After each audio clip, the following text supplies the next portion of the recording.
Bonjour à tous, je suis Damien, vous êtes sur l'œil carnivore sur le 105.4 de Radio Panique. Et ce soir, je vous propose de découvrir l'histoire des engagés de la Réunion. Les engagés, c'est ceux qui sont arrivés pour remplacer les esclaves au moment où l'esclavage a été aboli. Disons qu'il y en a qui ont payé le prix fort, on va en parler, C'est le et cas, oui. notamment qui ont dû quitter, alors pour la Réunion, ça a été surtout, je crois, les Indiens qui sont arrivés, hein, c'est ça? Alors, c'était un mix, mais effectivement, bon, vous imaginez l'océan Indien avec l'Afrique à gauche, l'Australie à droite et l'Asie au-dessus. Et donc, effectivement, c'est Chine, Inde, Madagascar, bien sûr. Oui, ils sont allés chercher partout. Voilà. Enfin, de toute façon, c'est la révolution industrielle. Mais je Oui, pense que voilà. c'est ce dont on va parler On, après. on va, on va en parler. Et pour en parler ce soir, je suis accompagné de Julien Vendangeon. Bonsoir, Julien. Bonsoir, Damien. Julien, tu es photographe, tu es spécialiste de l'image numérique et tu es aussi, alors tu as vécu à La Réunion, tu as une partie de ta famille qui est là-bas, je crois.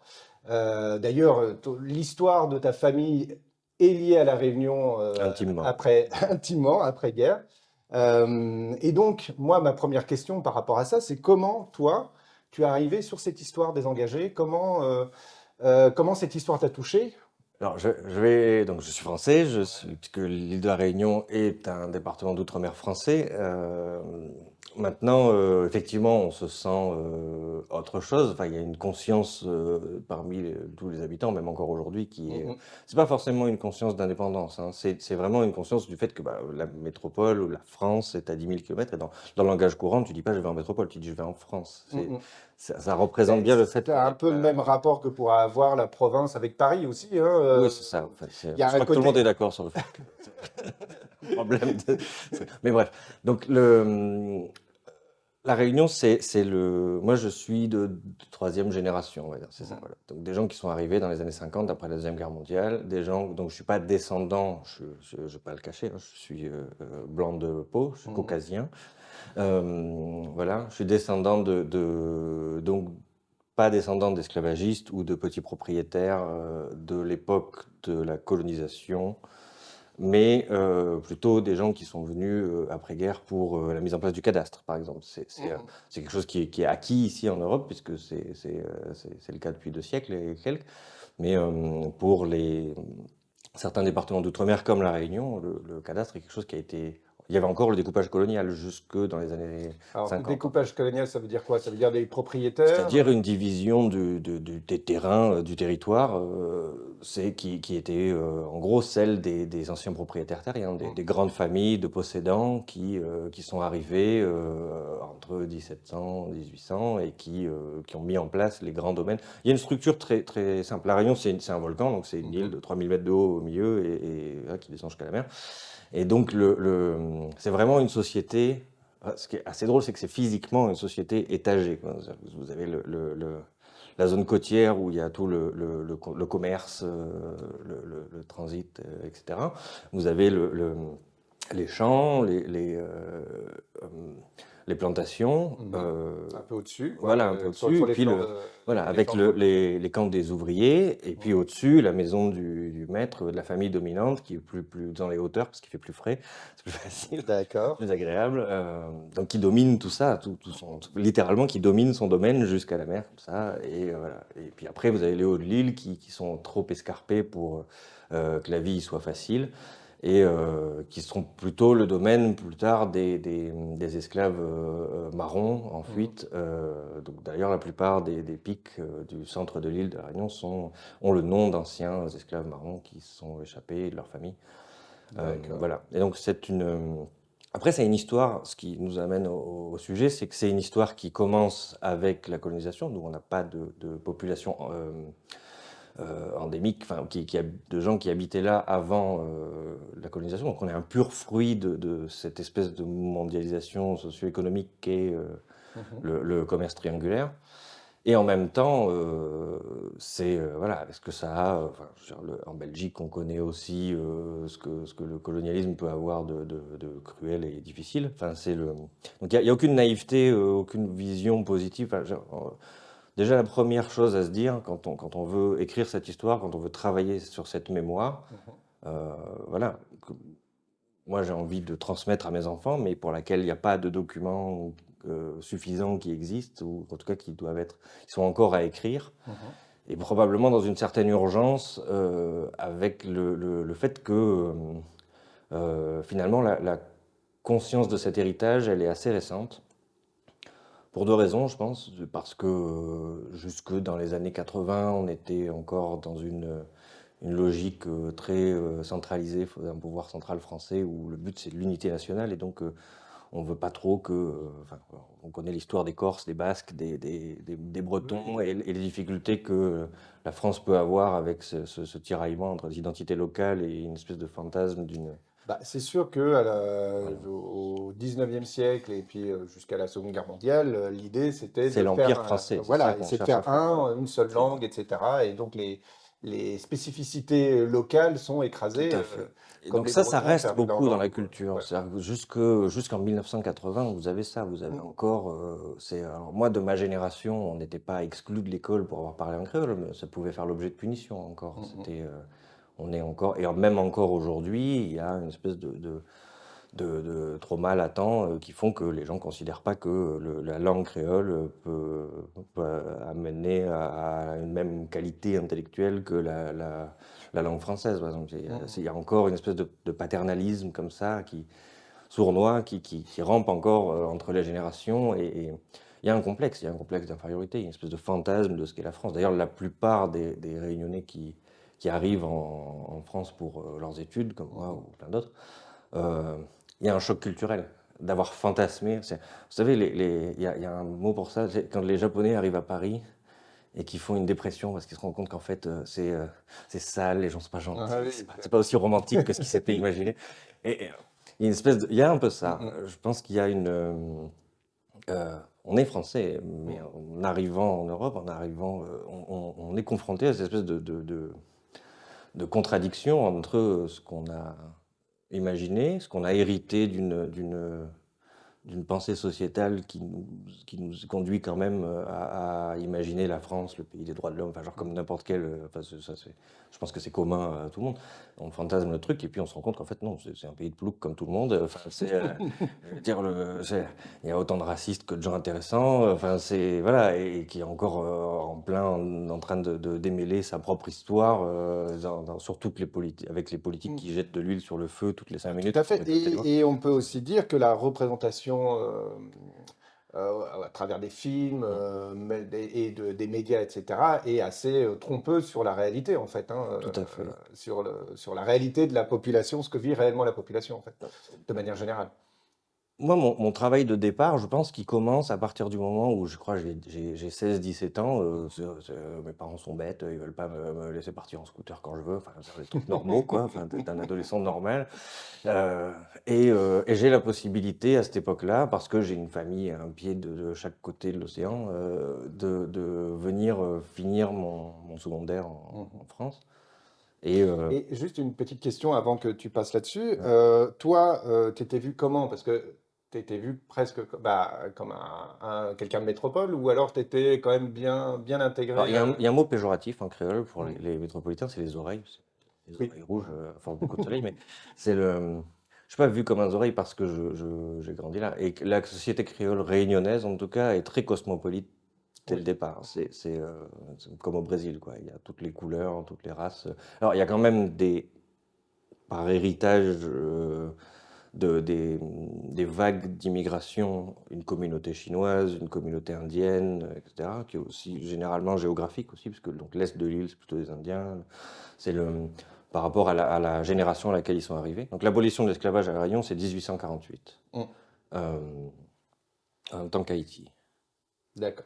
euh, il me semble, pas de bêtises. Mais et donc il y a eu plusieurs abolitions déjà, Mhm. c'est un truc qu'il faut rappeler, surtout l'année où sort le film sur Napoléon, parce que ce charmant garçon a quand même rétabli Oui, il y a la l'esclavage. l'esclavage. Mais donc, Donc il y a eu plusieurs. voilà. Mais bon, Oui. donc l'abolition telle qu'on la considère, à La Réunion en tout cas, le 20 décembre 1848, c'est Sarda Garriga, le représentant de la jeune République française, qui annonce à la population que tous les derniers esclaves qui ne l'ont pas encore sont affranchis, que ce sont des hommes libres.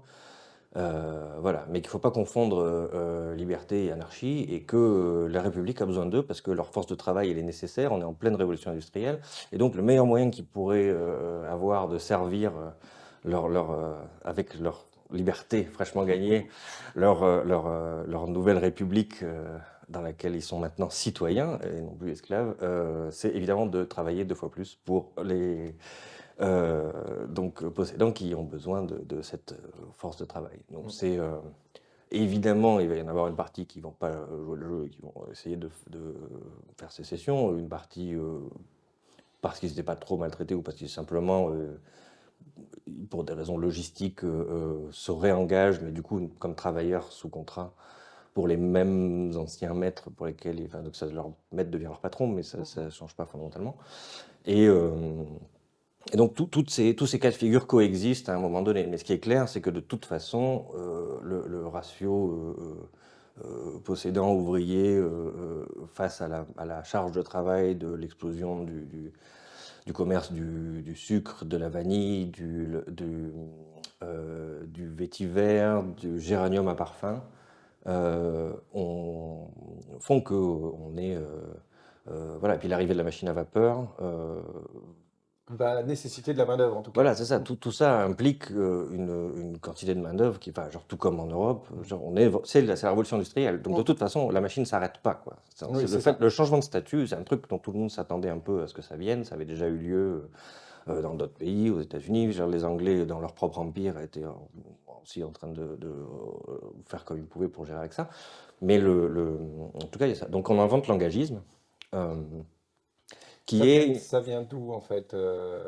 Les Anglais appellent ça indentured labor. Mhm. Euh, donc c'est du travail sous contrat. Les conditions sont pas folles, mais à la fin de son contrat, l'engagé peut rentrer dans son pays. Ça fait partie du game, quoi. Voilà. Donc c'est déjà quand même un peu plus sympa que l'esclavage où, enfin, fondamentalement, on balançait par-dessus bord tout ce qui N'était était plus à utile. toi. En gros, tout, à part tes fringues, voire même tes fringues. Donc, les mecs sont vraiment arrivés avec rien. Et c'est pour ça que la langue créole existe, par exemple. Mhm. Parce que genre, les gens arrivent, ils parlent 25 langues différentes et il faut qu'ils se mettent. Enfin, C'est un mélange, il y a un c'est mélange qui doit se créer pour que ça fonctionne. À l'époque de l'engagisme, c'est quand même plus souple. C'est-à-dire que les Indiens peuvent venir pratiquer leur religion, par exemple. Mhm. Ils peuvent continuer à pratiquer leur religion dans leur communauté, sur les camps de travail, tant qu'ils font leur job. Il y a des aménagements qui sont faits pour qu'ils puissent faire leurs fêtes rituelles, etc. Le, Plus tard, les commerçants chinois du sud-est de la Chine, de la région de Canton, etc. Donc en gros, la Chine se développe aussi au même moment, hein. Donc c'est-à-dire que vous avez et ils ont besoin de place, donc ils virent des paysans pauvres de terres arabes pour récupérer l'espace. Et donc les Hakka, par exemple, sont des boutiquiers chinois qui arrivent vers la fin du 19e, le début du 20e, dans les mêmes conditions. Pas forcément en étant engagés pour des producteurs industriels européens Mhm. héritiers de la culture de l'esclavage, mais parce qu'il y a une société florissante et qu'une société elle a besoin d'une logistique, c'est-à-dire qu'elle a besoin de marchands qui vendent du tissu, qui vendent des épices, du riz, enfin, Mhm.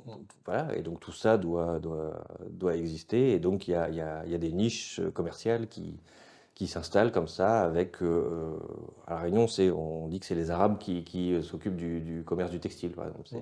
C'est plutôt les Indo-Pakistanais historiquement. Et donc toutes les grandes chaînes de magasins qui vendent des fringues sont des Indiens. Mhm. Donc les Chinois vous avez on dit pas aller faire les courses, on dit aller à la boutique chinoise. Parce que Un c'est peu une comme on évidence. parle du paquis Voilà, c'est au coin de la ça, rue, etc., exactement. quoi. C'est parce que c'est une évidence Mhm. socioculturelle que chez le Chinois, c'est la boutique où vous avez tous les casseroles, les trucs. Mhm. Voilà. Et donc ça, c'est la conséquence de cette bascule, en fait. Donc, Et les autres îles, alors elles sont pas juste à côté, mais il y a quand même d'autres îles comme l'île Maurice qui est plus basse. oui, Il y a, ouais, nord-est. ah non, oui, bah, Voilà. plus. Bah, c'est un archipel qui s'appelle les Mascareignes, qui inclut donc les îles, donc la Réunion, Maurice, évidemment, et puis vous avez Madagascar, Et les îles, les plus petites îles comme Tromelin, les îles qui ont fait l'objet de pas mal de discussions comme les Comores ces dernières années. Voilà. Donc, et les autres îles ont le même développement que la Réunion, ou alors c'est spécifique à la Réunion? je pense qu'il y a plusieurs phases. Alors déjà, si on prend l'exemple des Comores, par exemple, on est plus près du continent. Mm, Donc on est sur des îles qui sont peuplées avant la colonisation. mm. Euh, D'accord.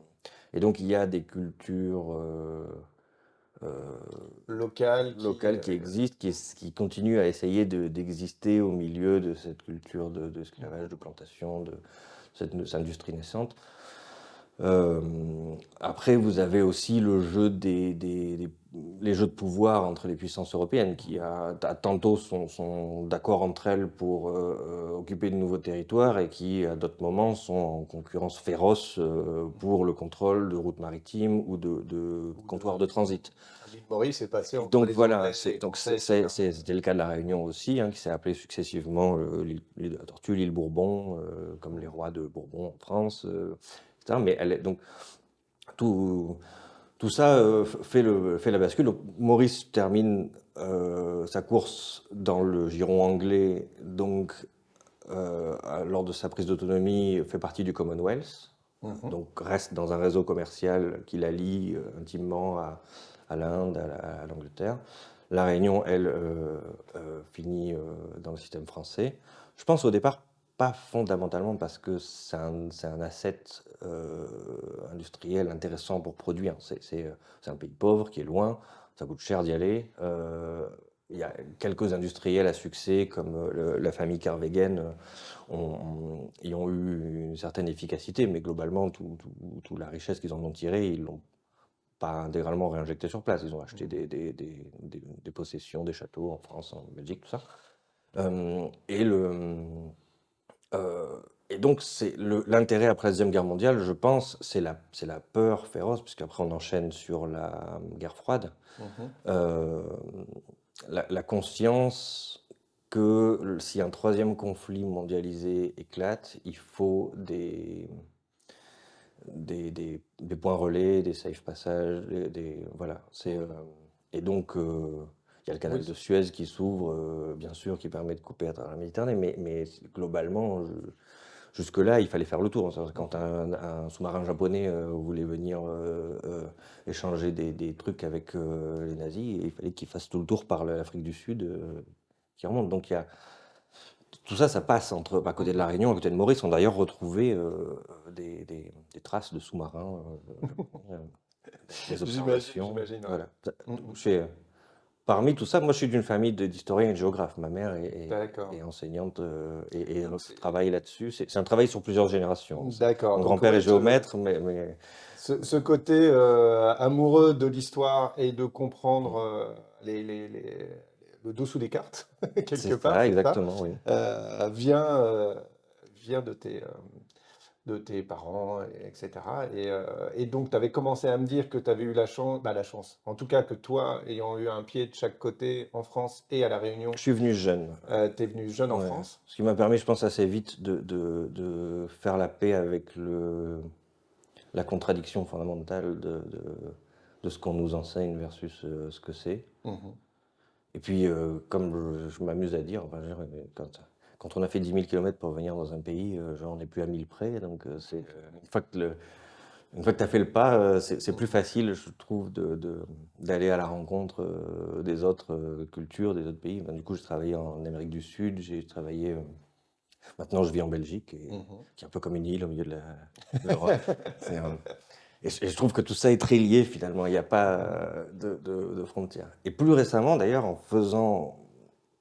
en avançant dans mon travail de recherche et en formalisant un résultat qui est maintenant un travail de transmission, j'arrive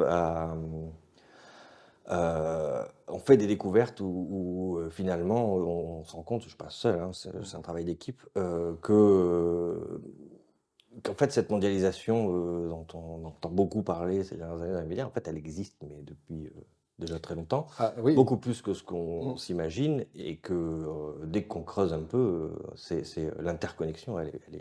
Je discutais dernièrement avec quelqu'un sur le net, bon, peu importe, sur un, un stream Twitch, où on parlait de Gengis Khan Mm. et de l'Empire mongol. Et dans le style mondialisation, l'Empire mongol, ça se pose là, parce que effectivement, déjà à cette époque-là, ils faisaient des recherches qui allaient de Pékin euh, jusqu'au bassin méditerranéen. Ils construisaient des trucs pour vérifier si les relevés étaient les mêmes de l'un à l'autre, alors qu'on était... Donc on Oui, est en pleine... on est sur des personnages historiques controversés avec des espèces de portraits un peu à l'emporte-pièce du type qui, où il passe, l'herbe ne repousse pas, tout ça. Mais en même temps, quand vous écoutez le travail de transmission que font des groupes de musique comme The Who, Mhm. je recommande à tout le monde de regarder les making-of ou les moments d'interview où ils parlent de leur... Enfin, en gros, leurs chansons parlent des Les goûts. The Who, H-U. Le... C'est pas Ah, The Who. C'est pas c'est... The Who, c'est c'est pas le The groupe Who. anglais, c'est pas le groupe Voilà, c'est anglais, pas c'est le groupe le groupe mongol, mongol. Voilà. oui, qui a fait un peu le buzz il y a de ça quelques Oui. années avec des morceaux qui... euh, Ils utilisent les polyphonies, ouais. enfin des effets de voix qui sont vraiment très très particuliers, Ouais, c'est excellent. Mais surtout, ce qui est très intéressant, c'est de les entendre parler en interview. Parce que bon, en fait, on peut apprécier la musique, Mm. mais sans comprendre évidemment les paroles. Je ne parle pas le mongol, mais donc j'appréciais ce qu'ils faisaient, voilà. Mais en regardant les making-of et en écoutant les traductions ou en les écoutant parler de comment ils écrivent leurs chansons, on se rend compte de cette histoire-là. Mm. Et je trouve que c'est bien cette appropriation. En fait, il n'y a rien de plus triste quand on veut faire de l'histoire, Mhm. de la transmission, que de prendre un espèce de pavé poussiéreux et de le poser comme ça sur la table devant les enfants. C'est le meilleur moyen de les dégoûter. C'est, Ça, c'est sûr. l'histoire, elle est là. On est le résultat d'une histoire. C'est la base, je Mhm. pense. Une fois qu'on a compris ça, tout le reste s'agrège assez naturellement autour. C'est que finalement, Oui, et une des voilà. choses qu'il faut comprendre aussi, c'est que on a beau être un Mongol du 9e siècle ou je sais pas moi, un engagé du 19e ou etc.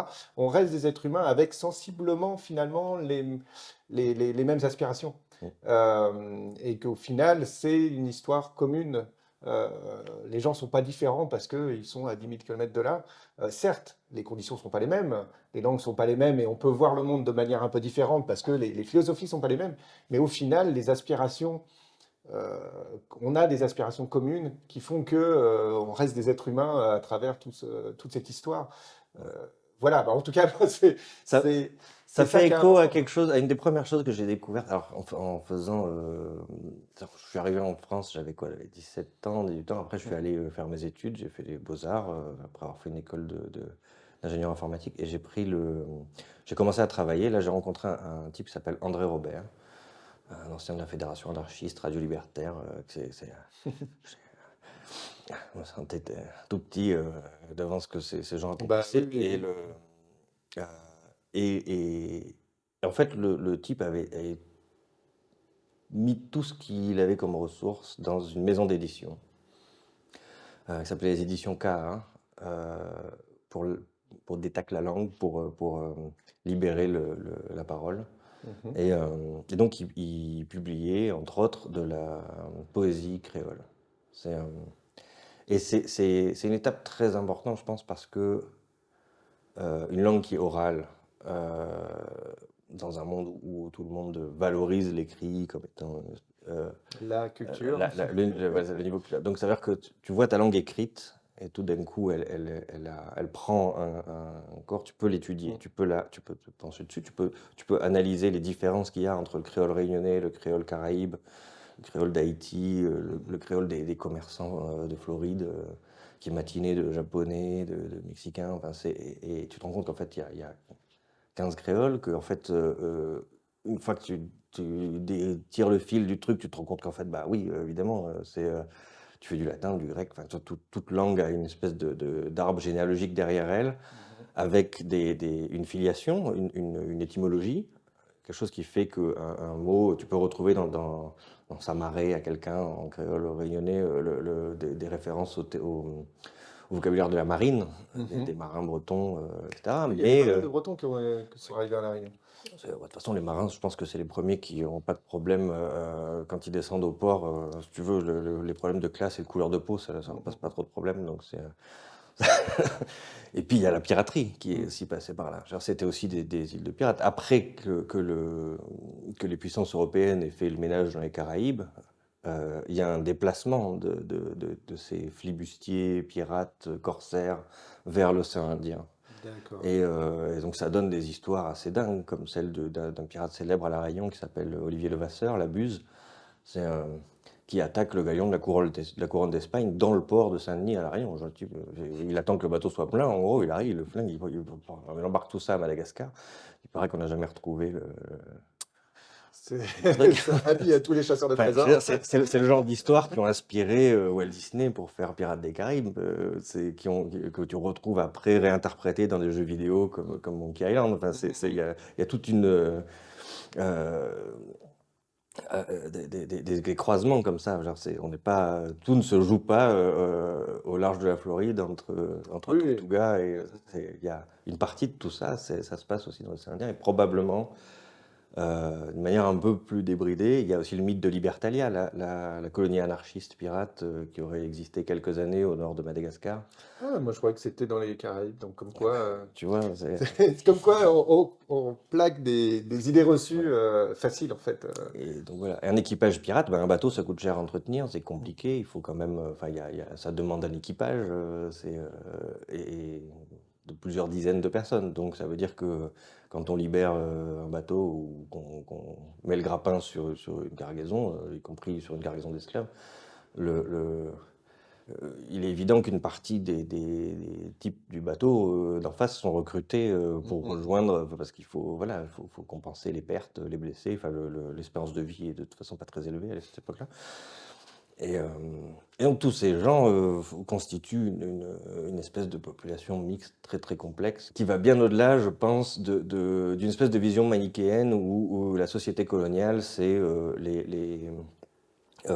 les possédants blancs européens, anglais, français, néerlandais, belges d'un côté, et leurs 40 ou 80 000 esclaves noirs qui viennent plus ou moins du Mozambique, du Kenya, etc., suivant la période. Mais c'est non, c'est déjà dès le départ un écosystème très complexe de gens qui circulent dans tous les sens.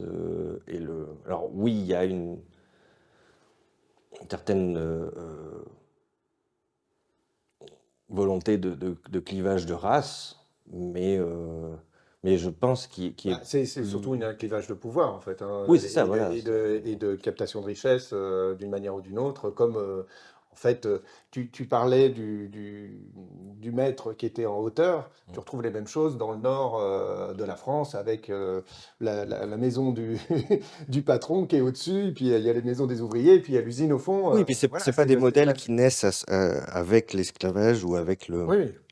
la colonisation de l'hémisphère sud. C'est vraiment c'est des modèles qui existent déjà. Enfin, genre en Belgique, j'ai découvert récemment qu'il y avait des camps d'ouvriers où on envoyait les pauvres travailler à la campagne pour débarrasser les rues d'Anvers et de Bruxelles au 19e siècle. En fait, en gros, on teste des modèles sur la classe laborieuse. Enfin, quand la construction du métro de Londres, enfin, je ne suis pas sûr qu'il était plus enviable d'être un ouvrier esclave affranchi ou engagé sur une plantation à La Réunion en 1860 ou de faire partie de la classe laborieuse Oui, oui, qui construisait le métro de Londres dans des conditions sanitaires absolument épouvantables. bah, de Euh, toute c'est- façon, les enfants travaillaient, bah voilà, on est sur un truc qui était quand C'est-à-dire, on même considère que particulièrement 8000 sauvage. morts, c'est un grand succès, parce que c'est moins pire que les 3 chantiers qu'il y a eu avant. Enfin, voilà. Et donc, pour revenir aux engagés, donc le principe, c'est abolition de l'esclavage.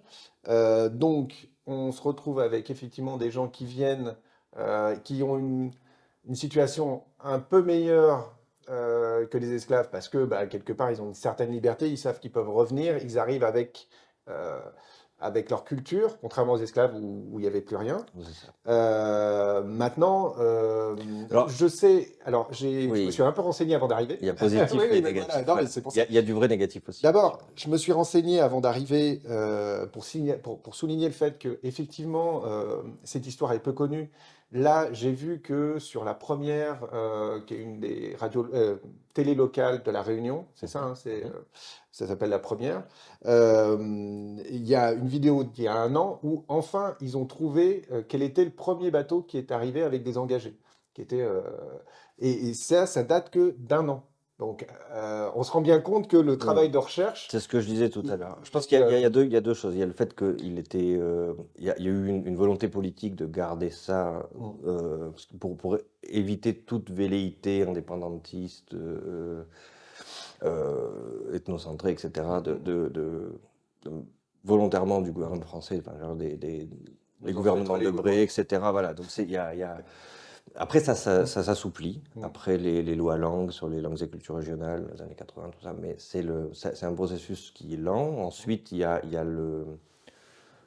l'inertie générationnelle.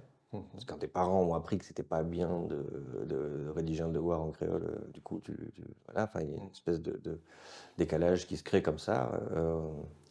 Et puis, là, ça émerge. Et du coup, il y a aussi les premières générations de chercheurs qui ont fait des études dans des universités, le fait que les gens qui ont fait leurs études à La Réunion, qui sont devenus enseignants à La Réunion, qui sont revenus des universités européennes, euh, euh, peuvent devenir des acteurs positifs du fait que les jeunes générations de chercheurs se saisissent de Mm, ça. mm.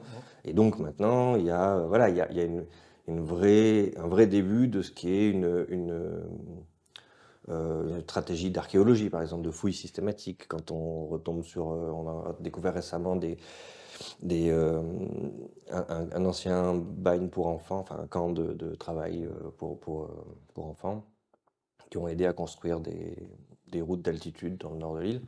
Et, euh, et voilà, donc avec fouilles systématiques, documentation, traçage au lidar, enfin, tout ce qu'on peut faire dans un chantier de fouilles digne de ce nom, tel Voilà, donc on quand on met les commence ressources. à commencer à réécrire la mémoire et à reprendre les traces qui restent C'est ça. encore avant C'est qu'elles très disparaissent parce récent que et c'est un travail d'autant plus important que l'analyse de ça, elle doit être faite par des gens qui ont la mémoire de ça, mm, c'est c'est toujours évidemment plus difficile ou orienté. Enfin, le but, c'est d'éviter les biais d'interprétation. Et donc forcément, quand vous avez si c'est un oreille qui fait l'enquête, il n'aura pas une vision aussi peut-être aussi exhaustive que si l'enquête est menée conjointement avec des gens du pays qui et alors tu parles de mémoire, donc c'est l'occasion de parler de l'association dont tu objets fais témoins. partie Oui. qui s'appelle Forget Me Not, c'est ça? Alors, en Alors fait, si j'ai bien compris, on a vas-y, dans l'Europe, Forget Me Not. on a une association en Belgique qui s'appelle Objets témoins Objet ASBL, témoin, d'accord. hein, donc qui est basée ici, à Mhm. Oudergem, à Bruxelles, mais on collabore avec des gens en Belgique, en France, à La Réunion, en, en Guyane aussi. L'association Chercheurs d'autres, on est très proche du travail de David Crochet. Euh, voilà, à la base, c'est une association pour mutualiser euh, et, et- et- et échanger sur ce laboratoire qu'est les formes de transmission D'accord. avec le digital à l'heure du numérique, avec ce que permettent les caméras, les outils comme le podcast, Twitch, etc. Enfin, faut suivre son temps. C'est pas un problème de répéter la même histoire que celle qui existait déjà dans les livres qu'on a connus, mais si elle est juste, s'il y a pas, on n'est pas toujours dans une rébellion ou un questionnement, Mhm. il peut y avoir des documents qui sont tout à fait pertinents, mais c'est juste que chaque génération doit se réapproprier aussi cette histoire et la réécrire pour la retransmettre avec ses La codes. réévaluer, C'est ouais. ça, voilà. Et donc pour moi, il y a des gens qui font très très bien ce travail. J'ai des gens comme Nota Bene, par exemple, savent faire à la fois de la vulgarisation, des formats très courts, en tirant le fil, peuvent donner des sujets un peu plus longs, qu'on parle d'histoire médiévale ou de choses comme ça. Donc, je pense qu'il faut faire ça, il faut faire ce travail-là. Et surtout, il ne faut pas prendre les jeunes pour des couillons en leur servant un produit qui est de moins bonne qualité, surtout a fortiori, je pense, avec la génération de téléphone, smartphone, TikTok, Instagram, etc. Enfin, le niveau de qualité du produit culturel médiocre est tel que si tu veux pas être battu quand tu amènes un produit culturel plus qualitatif, en tout cas plus sérieux, nous on fait valider tout ce qu'on écrit par exemple par un comité scientifique. Ça me semble être la base de la déontologie de ce qu'on fait. Je ne suis pas Oui, oui, oui, oui, universitaire, par contre je sais assez bien utiliser un lidar, construire une caméra étanche, enfin voilà. Et donc ces outils-là, pour moi, ils doivent être là au service Enfin, en gros, il faut rendre le truc sexy, quoi. Enfin, moi, si je veux Alors que oui, mes oui, enfants ils regardent ce que cette tu fais, il faut histoire-là, réussir à rendre. Et donc il y a cette association qui est là, Objet Témoin. Donc là, ça c'est une base pour accueillir divers projets, voilà. si j'ai bien Et à compris. l'intérieur de ça, c'est vrai Oui. qu'on a un navire amiral qui s'appelle Forget Me Not, qui Mhm. est donc Oublie pas moi en créole. Mhm. Qui est Oublie pas spécifiquement moi. Oublie pas moi, Mhm. ne m'oubliez pas, Forget Me Not, Mhm. qui est porté par une équipe dirigée par Alicia Piobuis, donc Dominique Vendangron qui valide la pertinence scientifique de ce qu'on raconte. Alors Dominique Vendongeon, je C'est ma suppose. maman à la ville, D'accord. c'est elle qui est Non, historienne parce et qu'il y a plein de géographe. noms, donc je suis obligé de te demander. Voilà, Donc bien c'est ta sûr. maman qui Qui est prof, enseignante à qui est la maison, enseignante. ouais, Voilà, elle d'accord. l'est toujours d'ailleurs, Mhm. mais donc elle fait son travail d'enseignante dans le secondaire à l'université, elle fait son travail d'accompagnement localement, Mhm. elle est en réseau avec différentes associations en tout cas, au fil des années ça change, ça a été la PSG, puis l'association AFAC, puis maintenant les Amis de l'université, enfin, mais l'idée reste la même, c'est-à-dire qu'il y a un comité de gens dont c'est le métier, d'être des Mhm. pédagogues euh, en poste, de- de, et des chercheurs et des gens compétents pour valider la qualité scientifique de Mhm. ce qu'on produit et combiné avec des amateurs ou des gens qui ont simplement un intérêt pour le sujet. Et quelque part, c'est un très bon exercice parce que ça nous permet de confronter sur plusieurs générations, sur plusieurs profils, pour un public réunionnais, mais pas que, puisqu'on travaille Forget Me Not est un projet qui est publié en anglais, français, néerlandais, Mhm. et cette année en créole, évidemment, parce que ce serait dommage de ne pas aller jusqu'au bout de l'idée.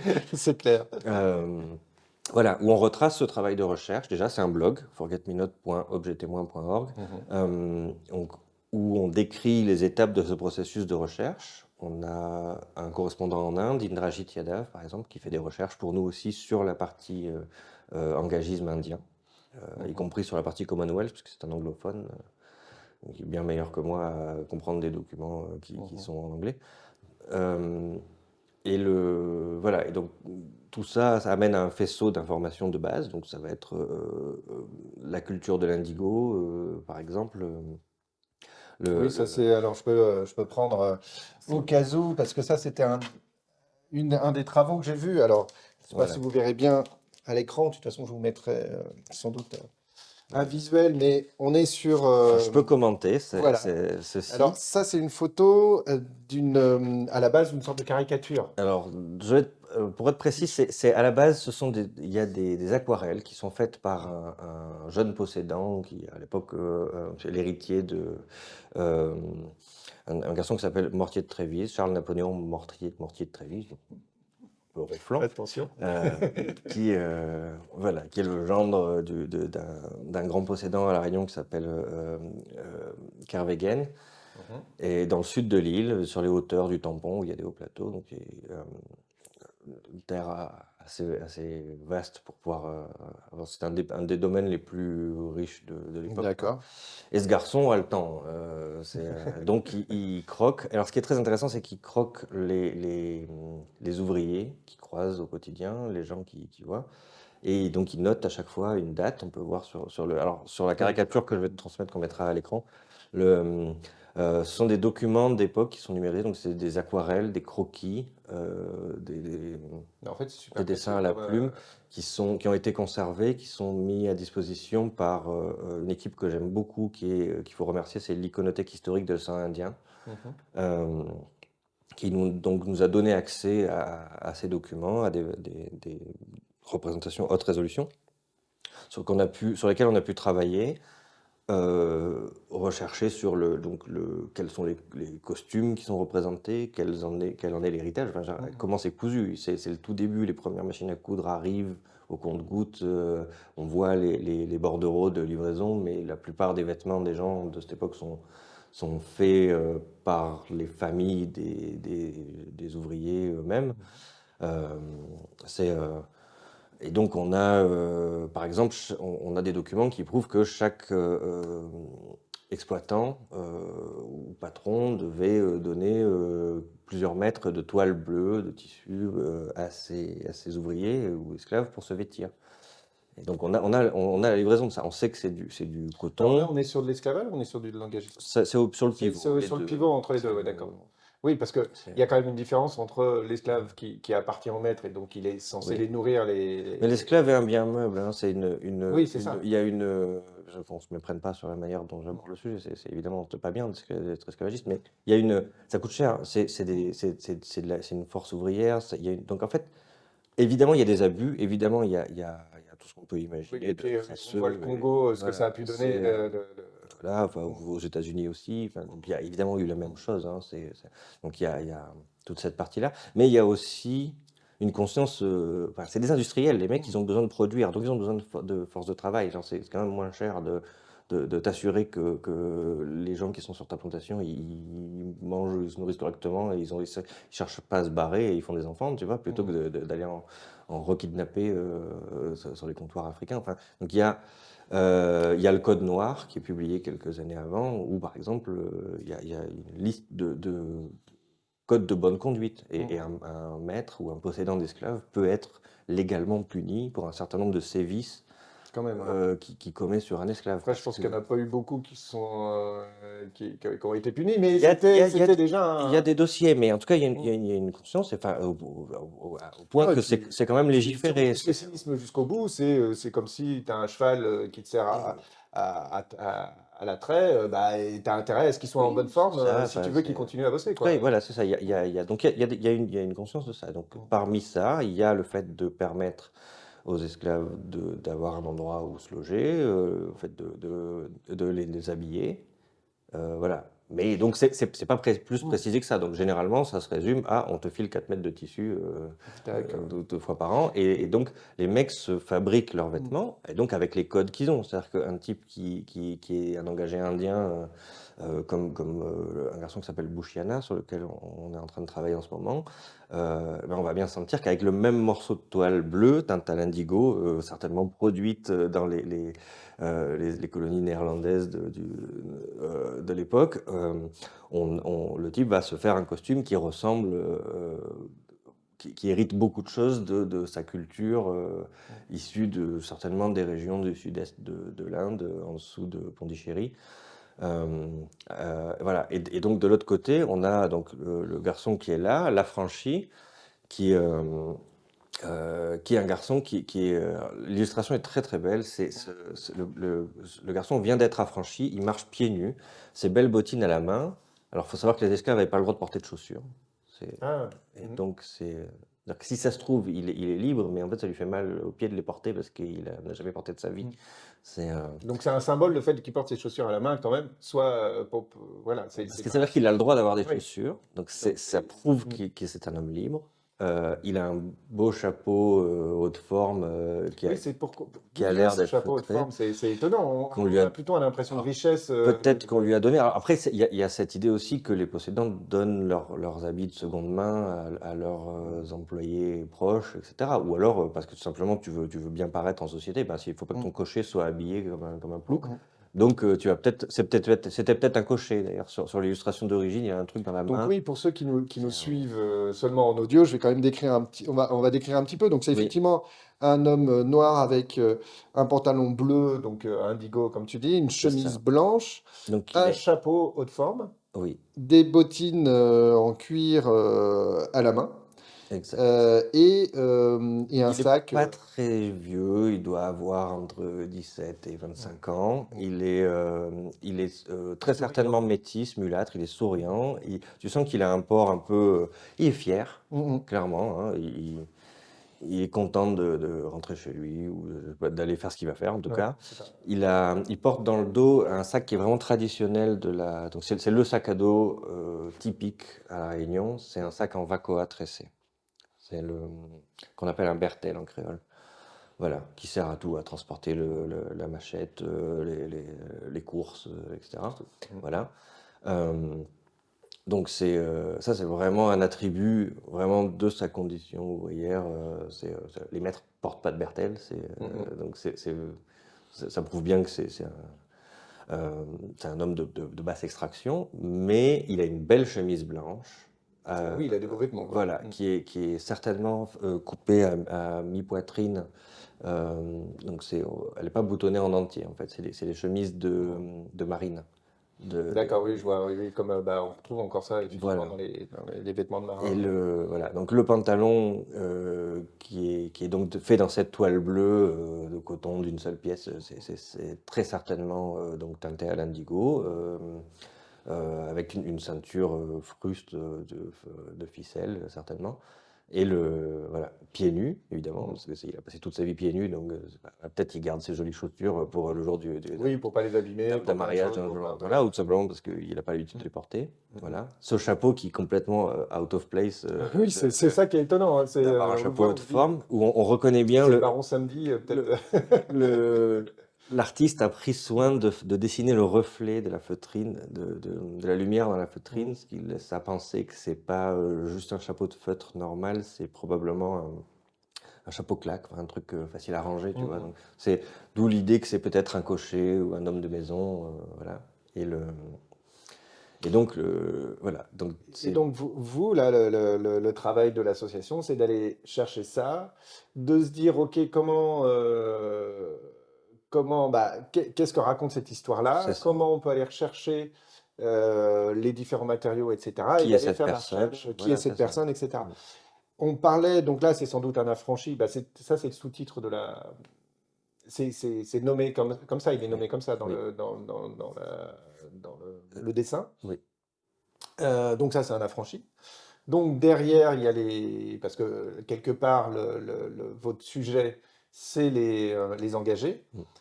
Qu'est-ce qui change concrètement au moment où on passe de l'esclave à l'engagé? Tu parlais que le maître, au niveau de l'esclave, bah, Il y il a- a intérêt à garder, mm. etc. Ça a changé, je pense, avec l'engagé, dans le sens où, bah, quelque part, il est moins. L'engagé vient à lui. Alors, on voit dans les textes qu'il y a une euh, entre eux, hein, les communautés, il y a quand même une espèce de hiérarchie de classe, quoi, hein.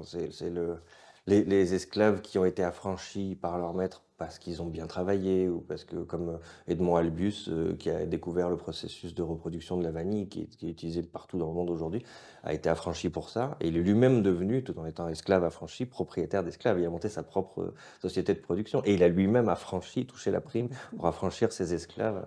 Enfin, donc il y a tout ils se sentent pas au même niveau, typiquement, que les esclaves qui sont restés esclaves jusqu'au jour de l'abolition Mhm, et qui sont devenus libres après le passage de Sarda-Garriga, par exemple. mhm. Et euh, ensuite, les engagés, eux, ils sont payés pour être là, ils ont le droit de venir avec donc leurs pratiques religieuses, avec certains attributs de leur culture. Et donc, évidemment, il y a un grand mépris pour c'est vraiment, voilà, vous avez Euh, L'esclave affranchi, c'est vraiment le oui, celui niveau qui a affranchi zéro au de la moment où on abolit société. l'esclavage, il est Voilà. quelque part rejeté par le maître parce que il doit y avoir. Oui, et puis si en plus il n'a pas fait le choix d'aller vivre en autonomie dans un petit îlet dans les hauts de l'île, de faire monter son Mm. propre petit business parce qu'il n'avait pas les moyens, et qu'en plus il a continué à travailler pour les anciens maîtres, il y a là aussi, tu vois, entre les anciens marrons qui avaient déjà plus ou moins pris de force leur liberté et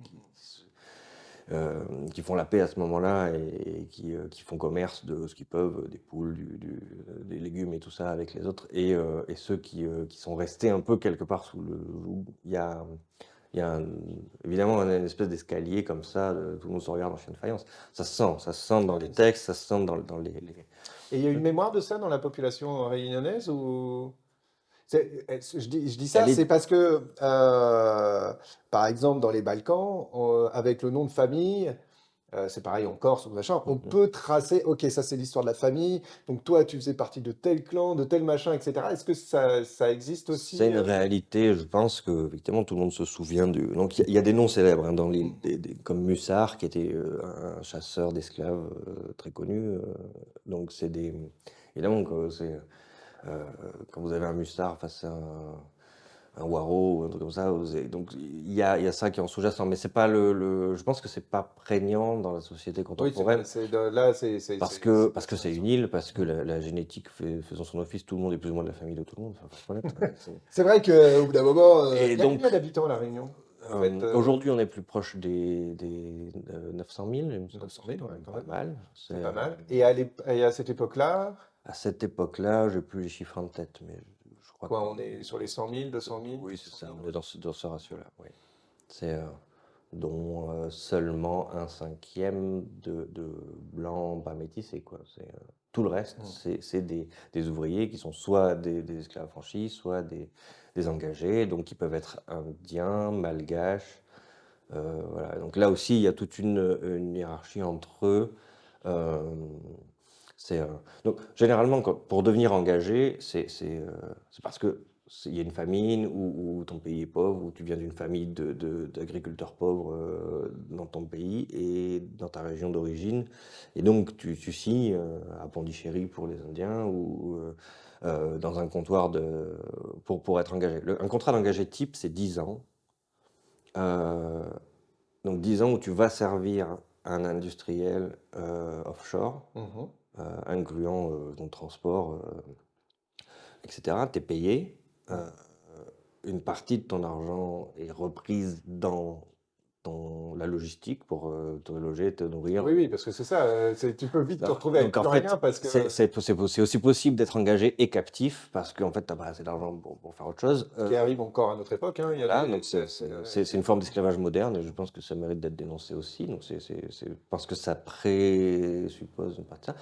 Ceux qui s'en sortent bien arrivent à renvoyer une partie de ce qu'ils gagnent en travaillant pour des industriels coloniaux européens, que ce soit à La Réunion ou ailleurs, dans leur famille au pays. Et au bout de. Donc certains d'entre eux, bah, évidemment, quand on passe 10 ans avec la promiscuité d'un pays, donc une partie d'entre eux rencontrent l'amour, soit dans leur communauté, soit dans une autre, et finissent par se marier, donc décident de rester. Et une partie rentre vraiment, c'est le cas de Bouchiana par exemple.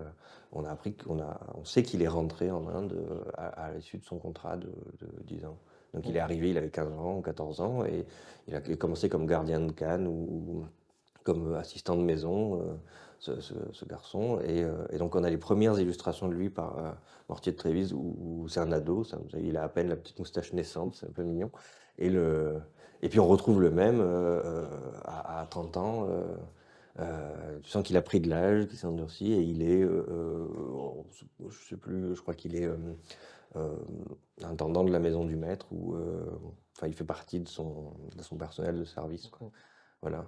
Et après ça, il finit son contrat, il rentre. Mais ça, c'est le best case scénario. C'est vraiment, le type fait son chemin, il fait son business, il fait son beurre, et c'est ce pourquoi la plupart d'entre eux viennent. C'est dans le rêve d'une vie meilleure, de d'une pauvreté dont ils ne sauraient pas sortir s'ils restaient dans leur région d'origine.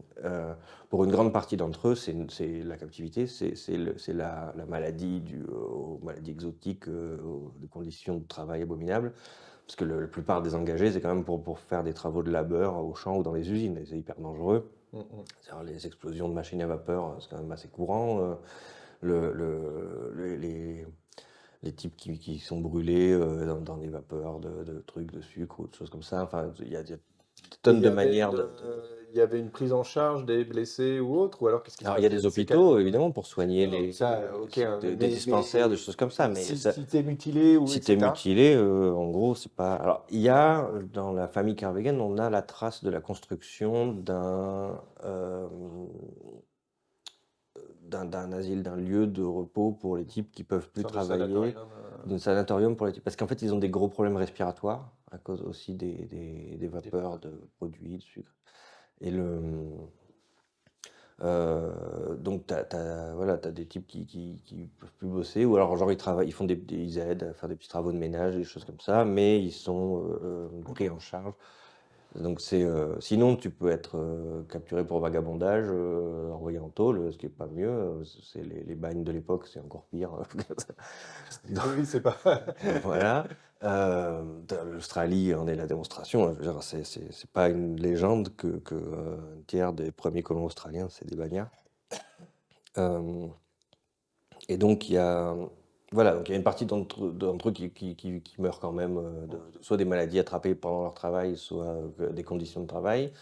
Il y a une partie d'entre eux qui deviennent captifs du système de l'engagisme. Et il y a un truc qu'il faut pas oublier de mentionner, c'est qu'un contrat d'engagé peut être vendu.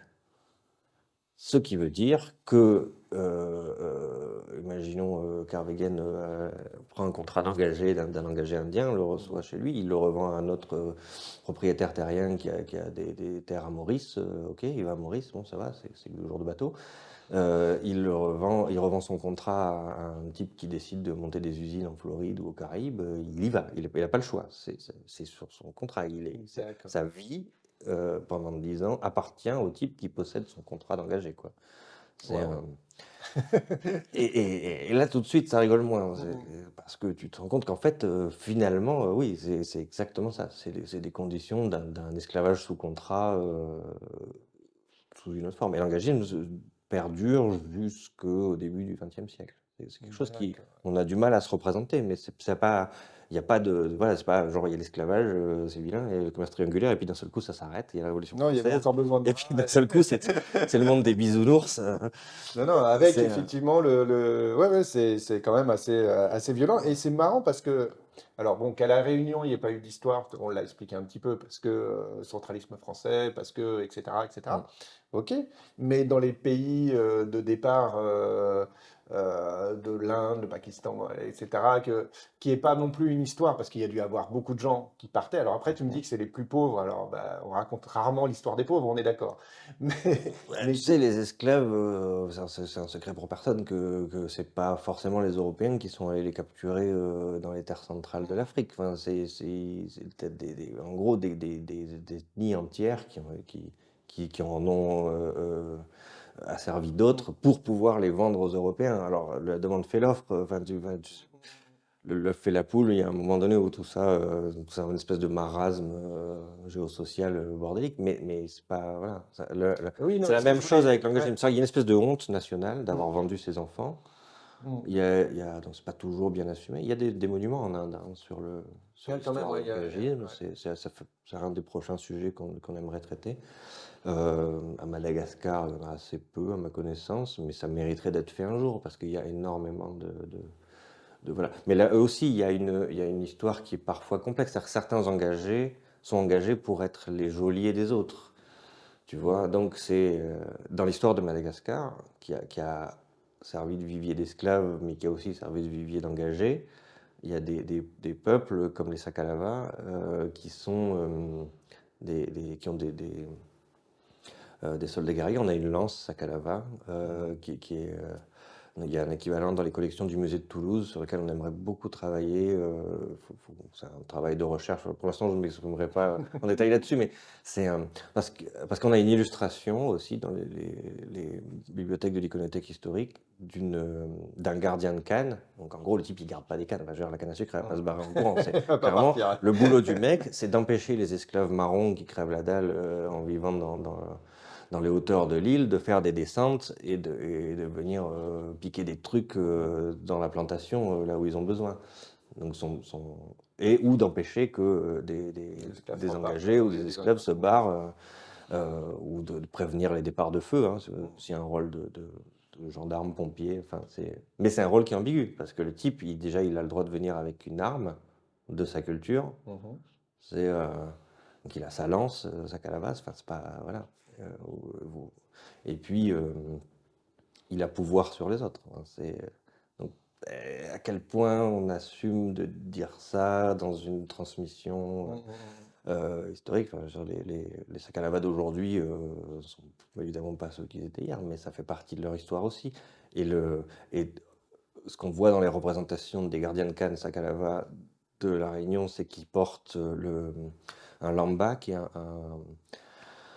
un tissu de soie malgache. Donc Mhm. les Malgaches ont aussi une longue histoire de production de la soie, qui est assez Ouais, je peu savais pas, connue, qui ouais. est très importante. Et donc notamment, ils font des lambas. Le lamba est un vêtement qui est une grande toile dans lequel on peut faire un pagne, une ceinture, un truc comme ça. Enfin, et en fait, suivant la manière de le porter, suivant le motif, la couleur, en gros, il y a un lamba des morts, il y a un lamba des mariages, il y a un lamba euh, du deuil.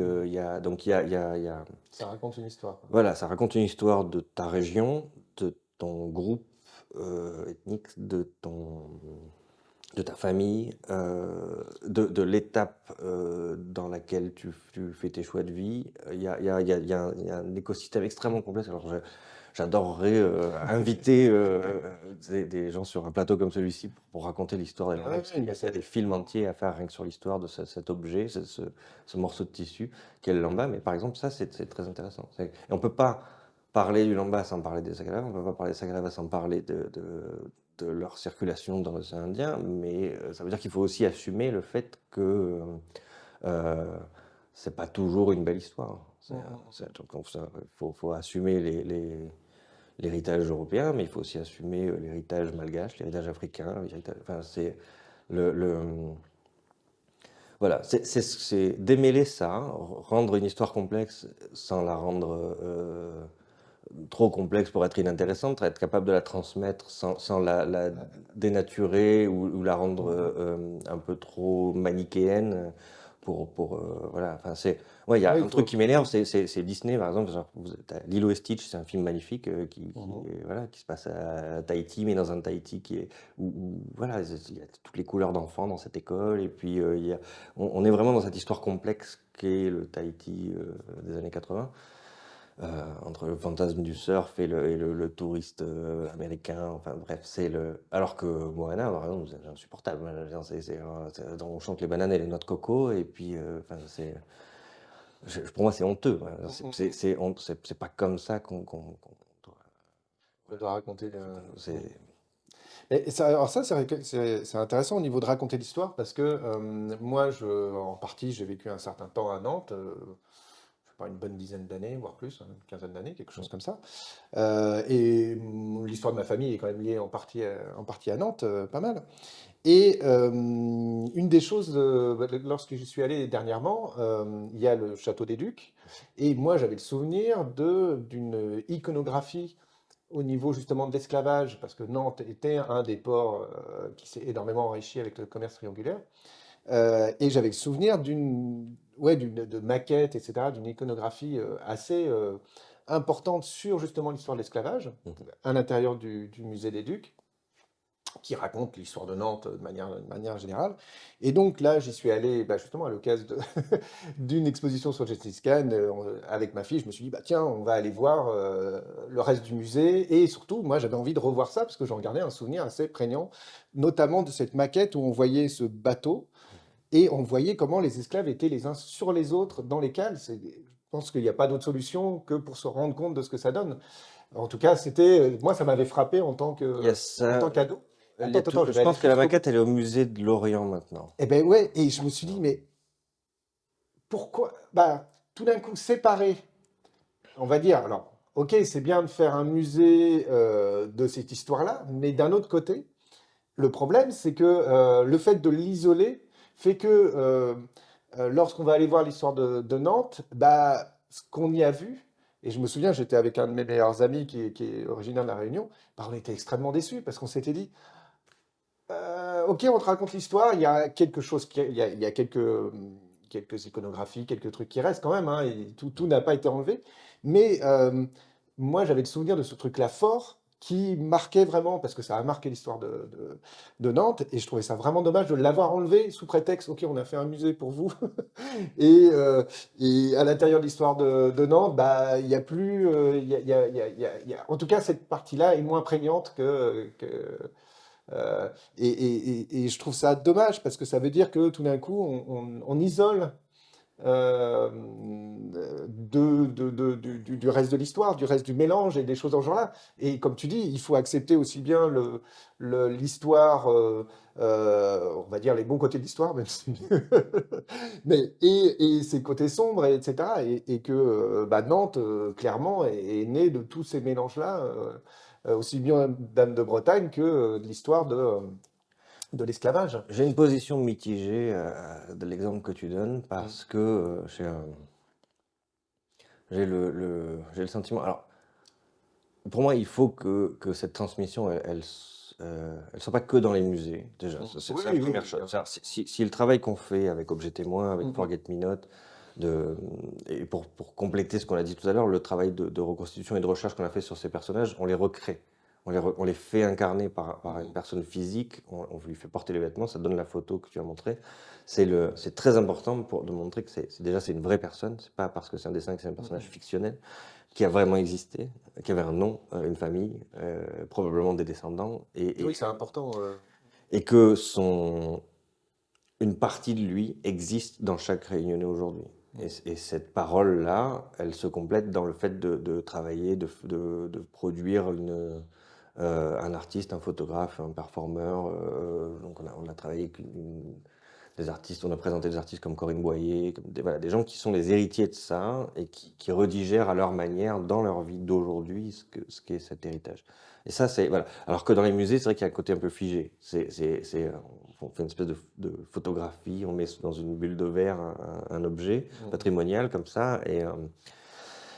Mais alors ça c'est pour faire l'avocat du diable, Mm. la séparation entre voilà, une histoire sous clé, un peu rigide comme ça, et versus une histoire qui est en réécriture permanente à transmettre, qui doit être saisie par les gens eux-mêmes. Qui doit pas être seulement dans un musée, quoi. Voilà. Mais il y a une réalité, je pense aussi, c'est que la position du musée évolue avec le temps. C'est qu'il y Sans a doute, ouais. il y a, pour plusieurs raisons déjà, parce que l'économie des musées a beaucoup changé. Euh, En France, il y a une longue histoire de concentration vers l'ultra-dépendance aux subsides. Mm. C'est alors que dans le monde américain, par exemple, c'est complètement C'est une différent. donation.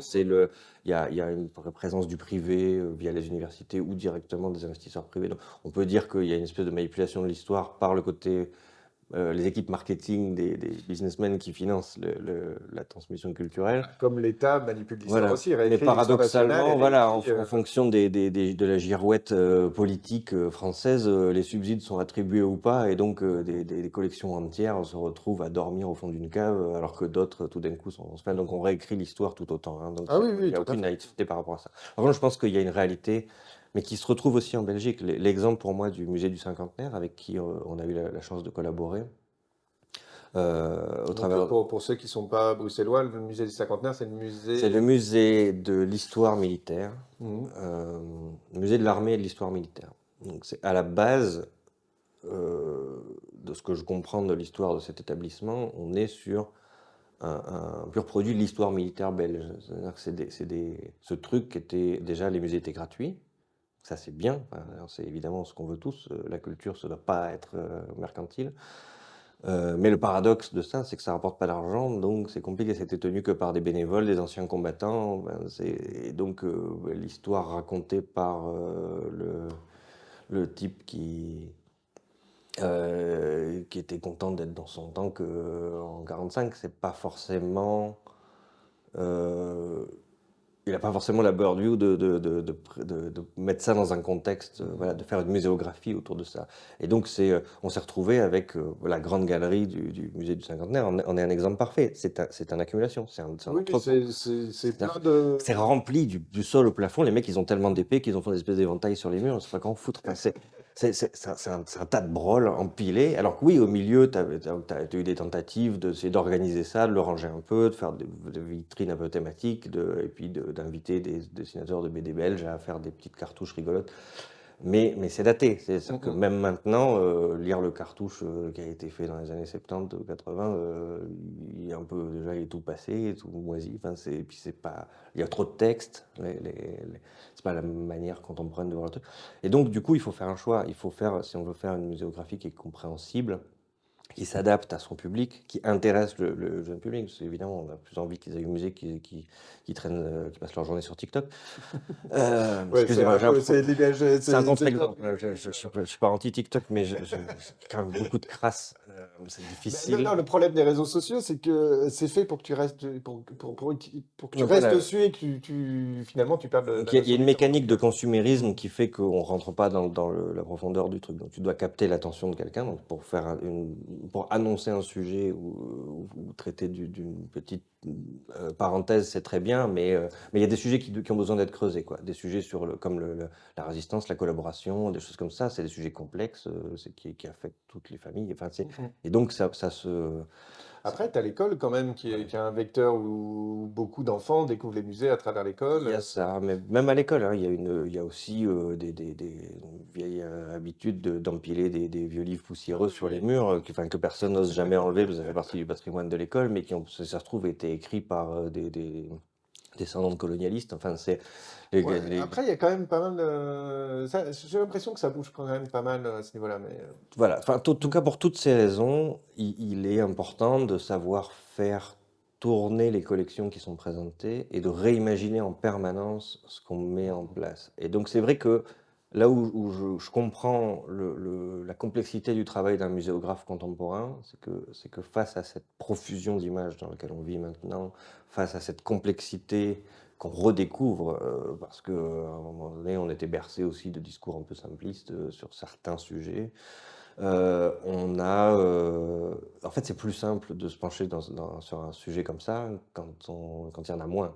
Et donc, en gros, ça veut dire mettre plus de choses dans les réserves et peut-être exposer moins de choses à l'instant T, d'être 3 fois, 4 fois, 10 fois moins d'objets, mais seulement des mises en scène, enfin des choses pertinentes choisies, avec une vraie connexion entre elles. euh, et de réimaginer la manière dont on en parle. Et Non, donc mais... ensuite, par contre, avoir une rotation. C'est-à-dire que, évidemment, tout ça coûte de l'argent, tout ça implique des équipes de conservateurs qui se réinventent, de gens qui renumérisent en permanence. Et c'est là où on arrive à l'autre sujet d'objet témoin, c'est faire de la photo. Oui, parce que c'est un peu ta spécialité. Je veux dire, la photo et l'imagerie numérique, Oui, c'est ton gagne-pain aussi.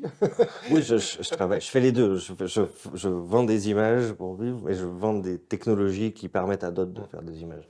Mais bon, les deux vont de pair. C'est-à-dire que on peut aussi créer de l'élitisme comme ça. Vous avez des grands musées qui sont des porte-étendards de politique culturelle nationale en France, en Belgique ou ailleurs, qui sont très bien dotés, qui ont des très belles salles de numérisation, de très beaux studios, avec des très bonnes idées aussi, du personnel permanent pour faire de l'accompagnement pour les personnes à mobilité réduite ou qui ont des déficiences visuelles ou auditives. Enfin, au musée de Favre à Montpellier, il y a des reproductions de collections entières de statues à échelle 1 qu'on peut toucher. Ça, c'est chouette, ouais. Voilà, et ça, je trouve, c'est hyper efficace. Mais tout ça coûte de l'argent. Et donc, ça veut dire que reposer que sur des politiques publiques, non, il faut aussi penser le musée comme quelque chose qui doit une économie tournante, et donc il faut que ça rapporte de l'argent, que ce soit les tickets ou la vente de places ou d'événements ou des choses comme ça. Et donc pour faire ça, ben, c'est comme un parc d'attractions, il faut renouveler les attractions.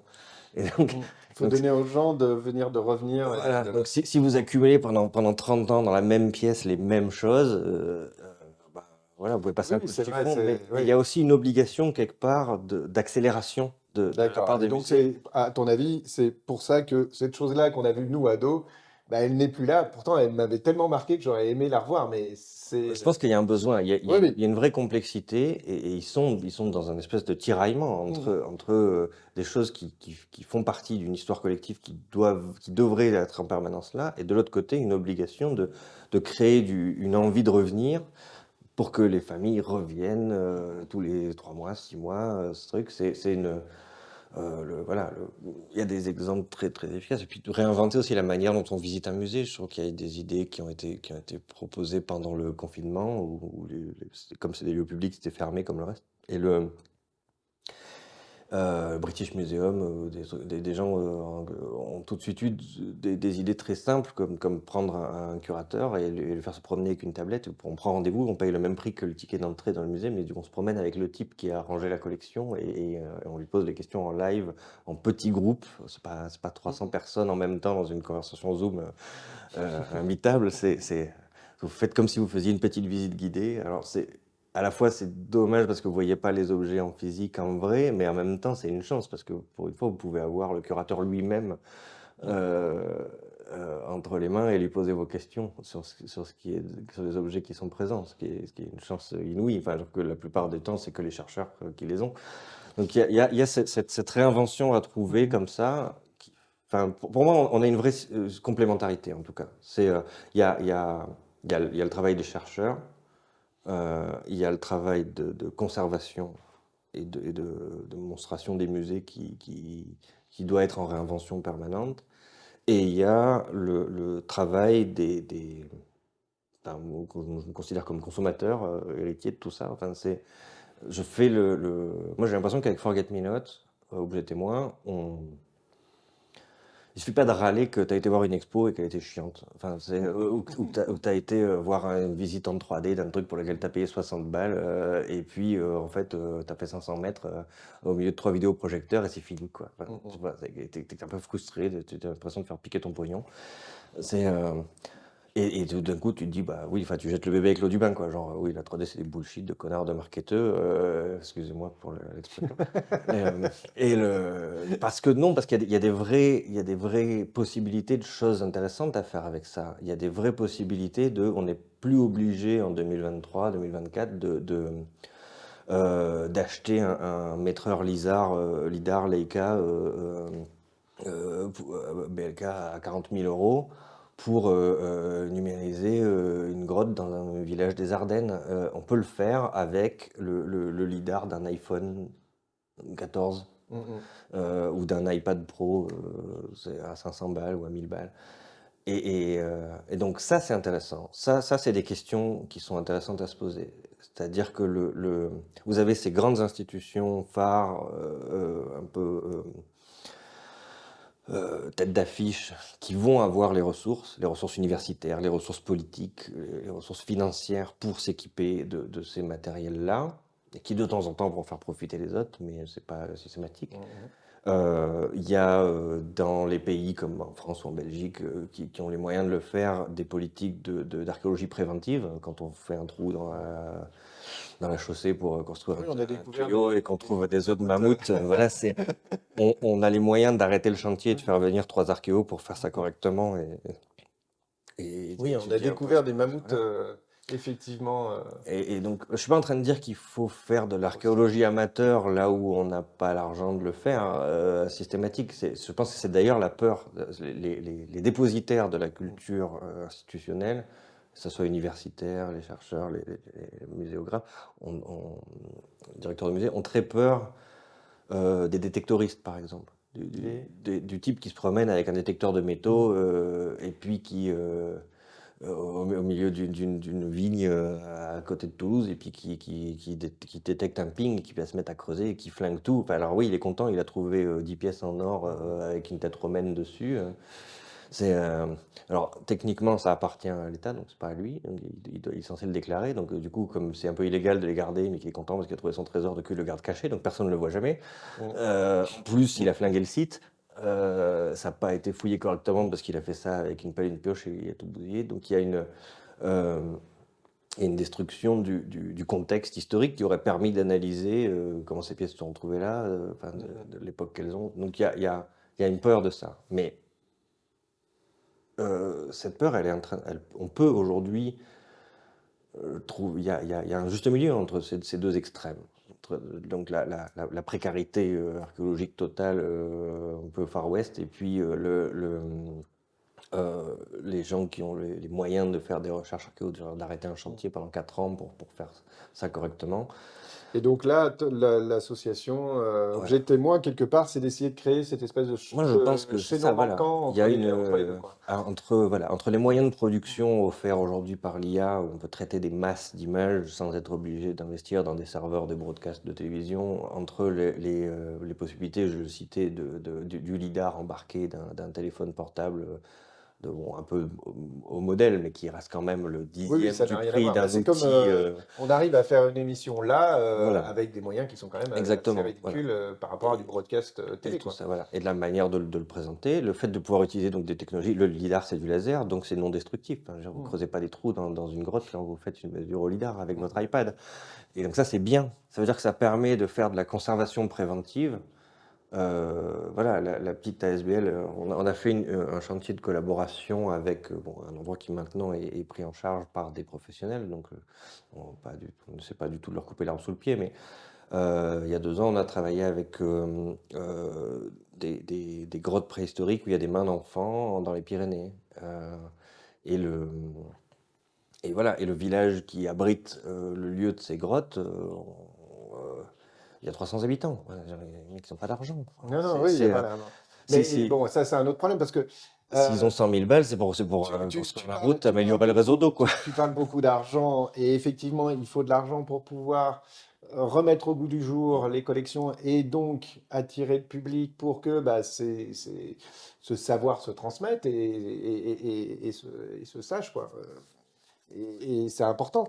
Après, on peut aussi se dire que euh, moi, je sais que par exemple à Londres, le fait qu'un tel galerie soit gratuit et donc au final n'importe qui peut rentrer et aller voir un Pollock, etc., c'est vachement important aussi. Mhm. C'est que tout d'un coup, cet accès-là, il n'est pas réservé à, à un cadre qui est. Je suis pas en train de dire que l'argent doit systématiquement venir du consommateur, enfin du visiteur, Voilà, hein. non, mais Je suis pas, évidemment, je penche plutôt comme toi dans le sens, dans la direction de, oui, la culture, ça devrait pas être quelque chose qu'on marchande, ben, c'est un accès. après, il faut que Voilà. ceux qui le font en vivent. Donc c'est toute la Mais voilà, c'est difficulté un du truc. équilibre à trouver Voilà, dans cette logistique, et cet équilibre, il peut passer par une collaboration active. Je pense qu'il y a une vraie envie de la part du public de s'investir, de participer à ça, d'être impliqué dans la transmission de son propre patrimoine. En plus, c'est excitant, hein. Je veux dire, oui, oui, oui, participer à une fouille oui. archéologique, inscrivez-vous dans des chantiers archéologiques Non, non, dans c'est votre clair. région. Ou tout simplement, si vous êtes à La Réunion, bah, tout simplement prendre contact, dire bah voilà, comment je peux aider, qu'est-ce que je peux faire, ça m'intéresse, je veux découvrir des choses. Bah, alors bon, là, on va. Renumériser des photos de famille, par exemple. Oui. En fait, il y a un patrimoine dormant qu'on n'imagine pas, qui est monumental, hein, qui se perd à chaque seconde qui passe. Genre, La Réunion, on est sur une île de cyclone, par exemple. Mm. Tous les ans, bah, il y a des caves entières qui sont remplies d'eau, de grâce de photos de famille qui disparaissent parce que les gens les ont stockées Mm. dans un carton qui a pris la flotte, quoi. Voilà, enfin, tout au même titre qu'à Montpellier, il y a des inondations aussi. Mais l'idée reste là, c'est que ça se perd. Et puis en Oui, plus, puis il y a des. il y a une érosion accélérée aussi du fait que qui dit intempérie ou dit qu'une partie de tout ça, de manière organique, naturelle, se dégrade. Et donc il faut en permanence numérisé. Genre, vous avez un scanner, vous avez des diapos des années 60 de votre famille, où à l'arrière-plan, on voit un ancien clocher en bois, un débarcadère, la livraison du déchargement d'un Une camion ou d'une voiture. voiture. Enfin, Mm, mm. ce sont des moments importants dans l'histoire.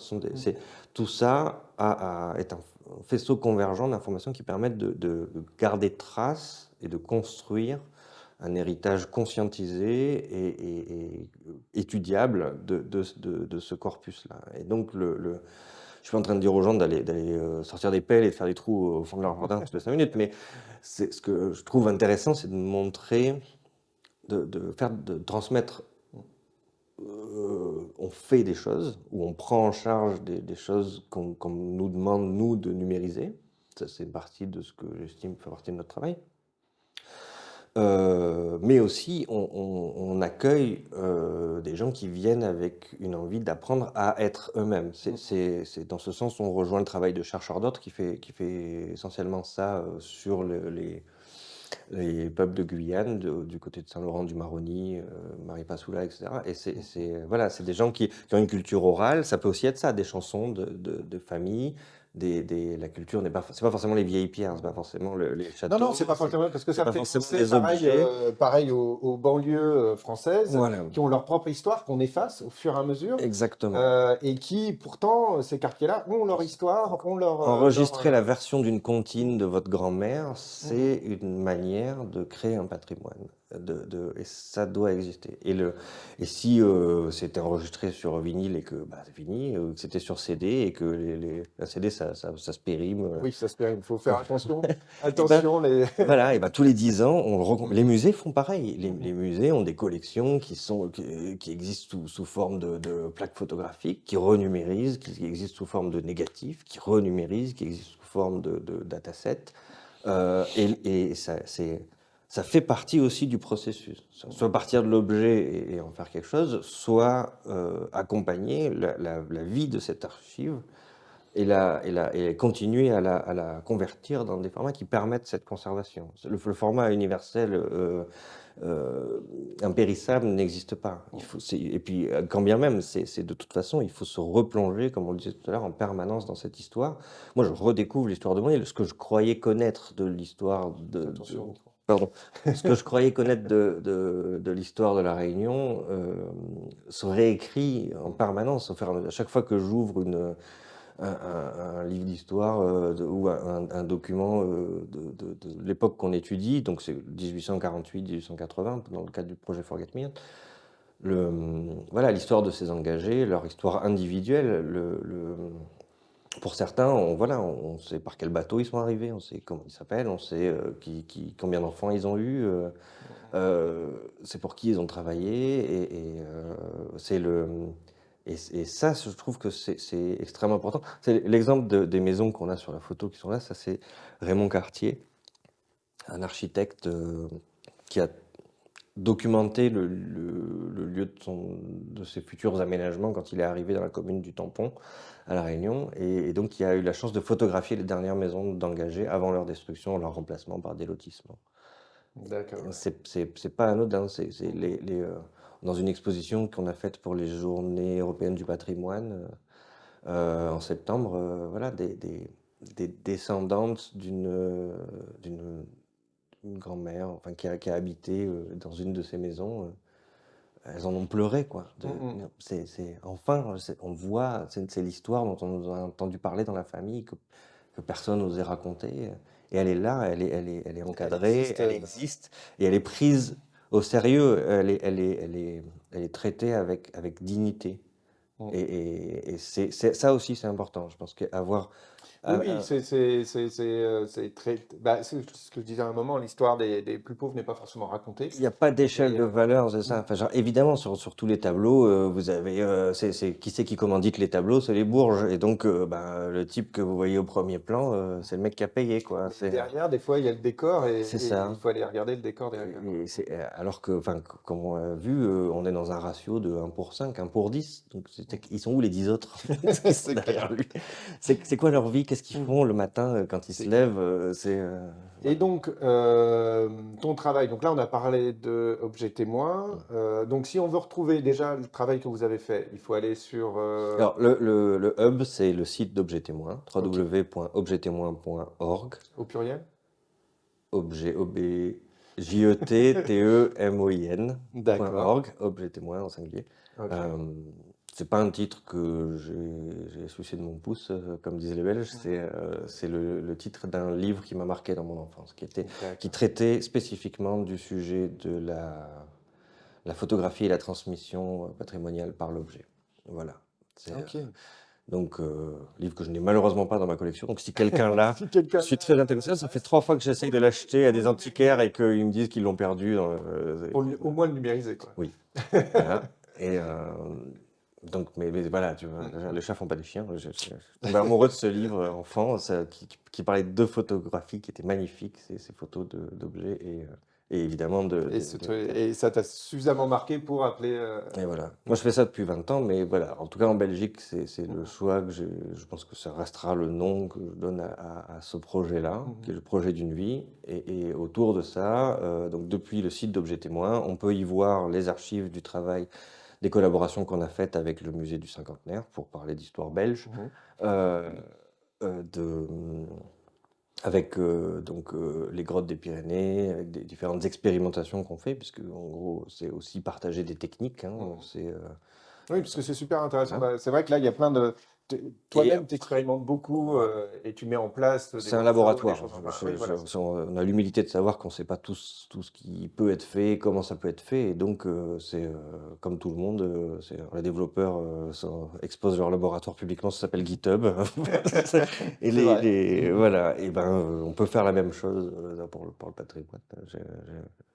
J'espère en tout cas que c'est comme ça que ça peut se représenter. Et donc au milieu de ça, effectivement, le projet Forget Me Not, qui lui est un corpus assez conséquent, à lui tout seul, est devenu un blog qui a aussi son propre compte Instagram, sa propre page Facebook, forgetmenot.project, euh, voilà, où on essaye timidement, mais en essayant de faire ça sérieusement, de combiner aussi. Alors sur le site de Forget Me Not, c'est spécifiquement la progression de nos recherches, et sur les réseaux sociaux, on y republie aussi des choses que font d'autres gens qu'on trouve très intéressantes.